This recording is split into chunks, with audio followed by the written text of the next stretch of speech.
Қайырлы күн достар, мен сіздерге нүктелі массаж жалпы 40 түрлі ауруға ем деп айтқан болатынмын. Көбі сұрайды, қандай ауруларға ем сонда деп. Енді осыған қысқаша мен сіздерге айта кетейін, оқи кетейін енді қандай ауруларға ем екенін. Так, ол бірінші бізде тұмау, жөтел, демікпе, кеңірдектің қабынуы, бадамша безінің қабынуы, мұрын қойнауының қабынуы, гайморит, тіс қақсау, құлақ шыңылдау, көз ауыру, бас айналу, ұйқысыздық, шаштың түсуі, жабығу, депрессия, бет қисаю, қан айналымының жиі бұзылысы, мидағы қан айналымының жіті бұзылысы дегенім.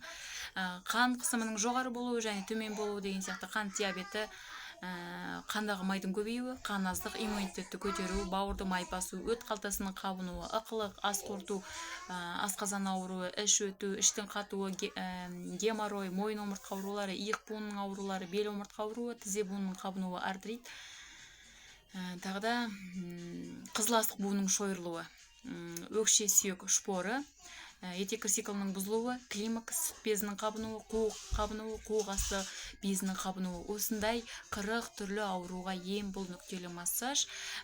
Осы аурулардың біреуі сіздерді мазалап жүретін болса, комментқа плюс қалдырыңыз.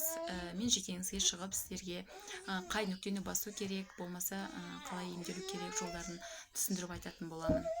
Ауырмаңыздар, аман болыңыздар.